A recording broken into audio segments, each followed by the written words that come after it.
বাজারে সারের দাম বেড়ে যাওয়ায় দুশ্চিন্তায় পড়েছেন দেশের অন্যতম ধান উৎপাদন এলাকার হাওর অঞ্চলের হাজারো কৃষক। বোরো মৌসুমের ধান আবাদের জন্য জমি প্রস্তুতির সময় হলেও প্রয়োজনীয় উপকরণ না পাওয়ায় ভোগান্তিতে তারা।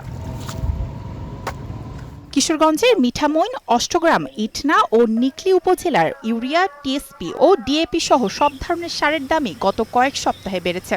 বিশেষ করে ইউরিয়া সারের প্রতি বস্তায় কৃষকদের অতিরিক্ত গুনতে হচ্ছে ১০০ থেকে ১৫০ টাকা। সেই সঙ্গে বেড়েছে কীটনাশকের দামও। কৃষকদের আশঙ্কা, মৌসুমের শুরুতেই এমন সংকট তৈরি হলে বোরো ধান উৎপাদন ব্যাহত হতে পারে। সারে কারসিদ দেখা যেতেছে, কিন্তু আমরা বুড়োর মৌসুম আইব ওই সময় আমরা সার হয় না ভাইটা অবিশ্বাস। সারের দামটা কিছু বেশি অনেক।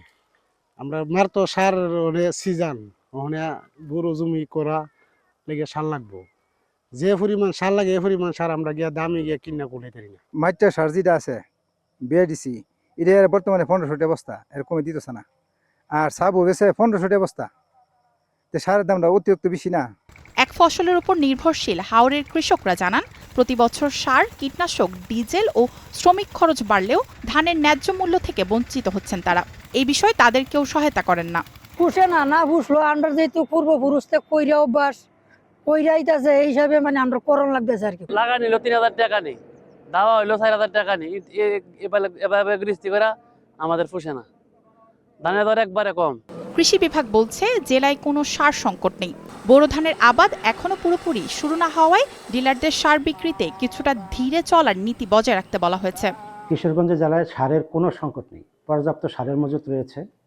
বোরো আবাদ যেহেতু এখনো শুরু হয়নি, তাই আমরা সার বিক্রি একদম নির্বিঘ্ন করে দেইনি। আমরা কিছুটা নিয়ন্ত্রণ আরোপ করেছি সার বিক্রির ক্ষেত্রে।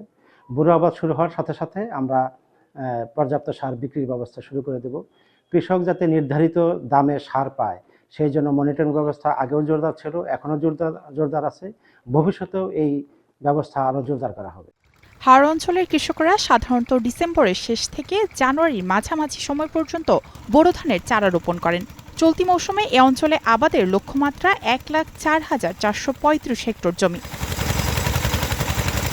Desk report, star news.